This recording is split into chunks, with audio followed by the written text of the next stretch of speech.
এভাবেও ভালো কাজ করা যায়।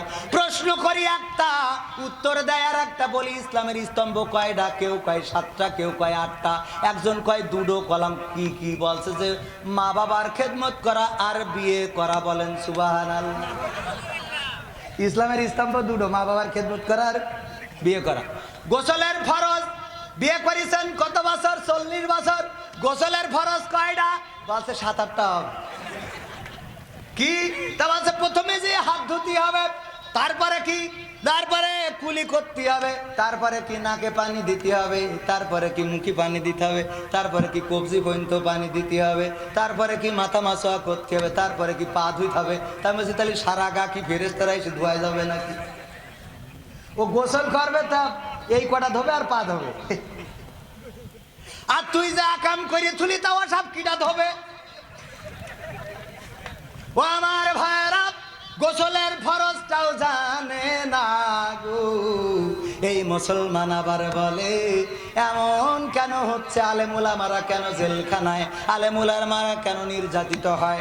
এই দেশে কেন এত মুসলমান? কোরআনের রাজ কায়েম হয় না। হবে কি? তোর তো গোসলই ঠিক নেই। কথা কয় না? তোর তো গোসলেই সমস্যা, আর বাকি তো এখনো পড়ে থাকলো রে। মা জননীর সাথে খারাপ ব্যবহার করা যাবে না। প্রবাসে যারা থাকে, গত পরশুদিন মাহফিল করলাম মালয়েশিয়ার কুয়ালালামপুরে। একটা গান গাওয়ার পরে বললো মায়ের গানটা একটু শোনান। আমি যখন মায়ের গানটা শোনালাম, আহারে প্রবাসীদের চোখের পানিগুলো ঝরতেছে ঝরঝর করে। অনেক প্রবাসী আছে মাকে ভালোবাসে, আবার অনেক প্রবাসী আছে মা বাবাকে কষ্ট দেয়। যারা এয়ারপোর্টে যায় তারা জানে, যখন কলিজার সন্তানটারে কোনো বাবা বিদায় দিতে যায়, ওই গ্লাসের দরজা দিয়ে যখন প্রবাসীরা ঢুকে যায়, ওই বাবা ওই দিকে তাকিয়ে থাকে আর নিজের অজান্তে চোখ থেকে ঝরঝর করে পানি ঝরতে থাকে। আহারে কলিজার টুকরা চলে যায় রে, শুধুমাত্র কয়টা টাকার জন্য আমার সন্তান আজ 7 সমুদ্র 13 নদী পাড়ি দিয়ে চলে গেল বিদেশে। বাবা কাঁদতে কাঁদতে চলে আসে বাসে চড়ে।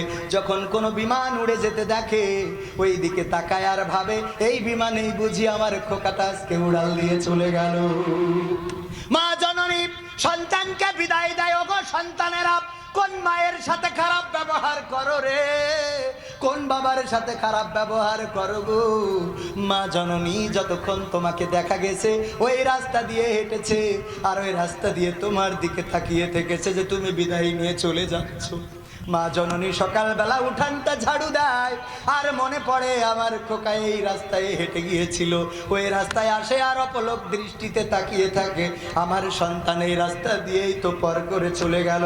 বিদেশ থেকে কোন সন্তান যদি বাড়ি আসে, সবাই তাকিয়ে থাকে লেগেছে কি এনেছে। লেগেছে আমার জন্য গয়না এনেছে নাকি, আমার জন্য কোনো কিছু এনেছে নাকি। আমিও যতবার যত দেশে গেলাম, আমার